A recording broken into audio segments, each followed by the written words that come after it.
नमस्कार। आज 1 फरवरी बजट का दिन। निर्मला सीतारमन ने लाल साड़ी में दिया आज का बजट।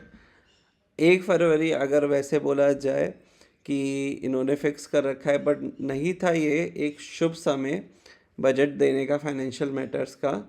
दो इसमें एक लॉन्ग टर्म सस्टेनेबिलिटी का एंगल आता है। अगर आप आज की कुंडली देखेंगे तो सैटर्न की पोजीशन और बाकी प्लैनेट की पोजीशन, क्योंकि यहाँ से पांचवें भाव के पास ध्रुमा आपका शनि के साथ युक्त करके मिलेगा, जिसकी वजह से जो रिजल्ट्स है वो डिलेड आएंगे और उन डिलेड रिजल्ट्स के कारण अफेक्ट कर सकते हैं इंडियन मार्केट्स को।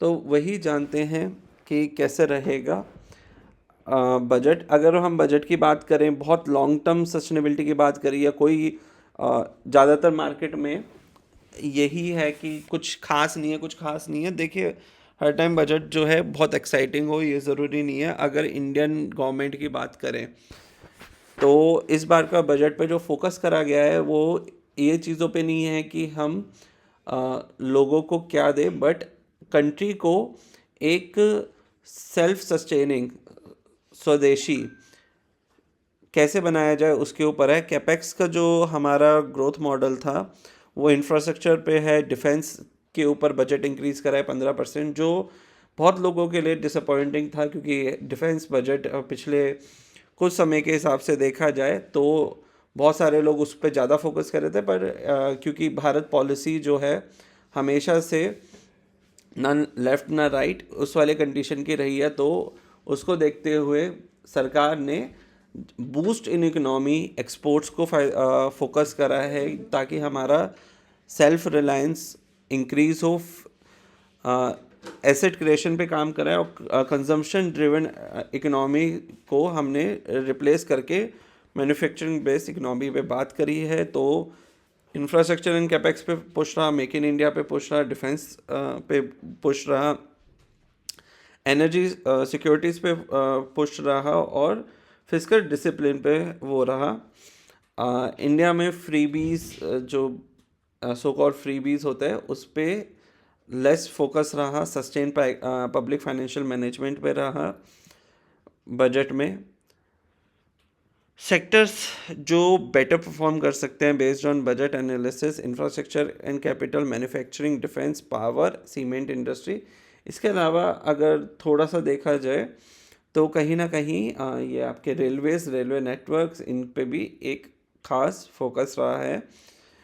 अब इंफ्रास्ट्रक्चर की बात करें, कंस्ट्रक्शन, इंजीनियरिंग फर्म्स, मैन्युफैक्चरिंग में electronics, auto industries, industrial machineries, इन पे काफ़ी अच्छा फोकस रहा। डिफेंस में अब डिफेंस में स्ट्रेटेजिक प्लेसमेंट होगी। जो भी आप ये समझिए, जो गवर्नमेंट जब स्टार्ट कर रहा था बजट में तब निर्मला सीतारमन ने यही बोला था कि हम एक्सपोर्ट्स के लिए पुश आउट करेंगे, एमएसएमईज को वो करेंगे। तो अगर कोई भी हमारी डिफेंस इंडस्ट्री, अगर मान के चलिए युद्ध होता है, तो उन कंपनीज़ को फ़ायदा मिलेगा जो विदेशी कंट्रीज़ को अपने हथियार एक्सपोर्ट करवा सकते हैं।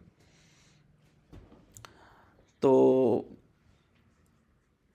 Total infrastructure and capital goods हमारे टॉप विनर है। Railways, roads, logistics, urban transport system पे काफ़ी फोकस रहा। मेट्रो लिंकिंग, ये सारा तो रेलवेज के स्टॉक्स, रोड्स के स्टॉक, अर्बन ट्रांसपोर्टेशन के स्टॉक सही रहेंगे। Make in India momentum, MSMEs की बात करी, इलेक्ट्रॉनिक मैन्युफैक्चरिंग सर्विसेज की बात करी। अब गवर्नमेंट जो है इंपोर्ट्स कम करके अपने एक्सपोर्ट्स पे फोकस करना चाहती है, तो कहीं ना कहीं हम ग्लोबल लेवल पे चाइना को compete करने का फोकस पे रहेंगे। प्रोडक्शन लिंक इंसेंटिव्स की बात करी, इसको हम फर्दर जब इसका इन डिटेल फर्दर डाउन होगा तो इसको और डाइसेक्ट करेंगे। ठीक है। डिफेंस सेक्टर में टोटल रहा, एरोस्पेस एंड इलेक्ट्रॉनिक्स में हाई उसकी बात करी गई थी इन्वेस्टमेंट्स की। पावर एंड एनर्जी एक ऐसा सेक्टर था जो काफ़ी उस पर चर्चा हुई। देखिए, एक ये चीज़ है कि इंडिया ने ऑलरेडी सोलर का सरपास कर रखा है, तो जब तक गवर्नमेंट ऑफ इंडिया जो है एडिशनल ये है कि हम अपने टारगेट्स हाई ना करें, तो तब तक आई डोंट थिंक कि सोलर इंडस्ट्री पे कुछ खास फोकस पड़ेगा, पर ग्रिड एक्सपेंशन पे काफ़ी ध्यान देगी government as per budget. Cement, steel and coal industries focus में रहेंगे। तो और हमारे एफएनओस के लिए एसटीटी लग चुका है, तो ये एक इशू रहेगा। लॉन्ग टर्म इन्वेस्टमेंट्स की बात हो, एक अच्छा फोकस रह सकता है गवर्नमेंट के लिए। और कमोडिटी साइकिल और ग्लोबल डिमांड को देखते हुए एफएमसीजी बैंक्स थोड़े से बेटर रहेंगे। स्पेकुलेटिव एंड एफएनओ मार्केट जो है वो इशू बेस्ड रहेगा। तो ग्रोथ, अगर मैं 2026 के बजट को बोलूँ तो वो इन्वेस्टमेंट ड्रिवन है, नॉट कंजप्शन ड्रिवन पॉलिसी लेके आए। बट कहीं ना कहीं गवर्नमेंट से यही था कि वो और चीज़ों में या और इन्वेस्टमेंट स्ट्रेटेजिकल अनाउंस कर सकते थे। कोई मेजर पॉलिसीज़ पे बात नहीं हुई। जल जीवन मिशन एक मिस्ड अपॉर्चुनिटी रही मेरे हिसाब से, जिस पे चर्चा करने की काफ़ी ज़रूरत थी बजट में। हो सकता है आने वाले टाइम पे हम चर्चा देखें। और स्वच्छ भारत मिशन 3.0 पे भी कोई चर्चा नहीं रही। वेयर एज और रूरल बेस इकोनॉमीज़ पे इतनी डिस्कशन नहीं, मुझे मतलब मैंने जितना सुना उतने नहीं है। बट अगर हम बात करें अपने सेक्टर एनालिसिस में, तो अगर हम क्लाइमेट एनालिसिस उसकी बात करें तो एग्रीकल्चर कहीं ना कहीं एक अच्छा आने वाला है।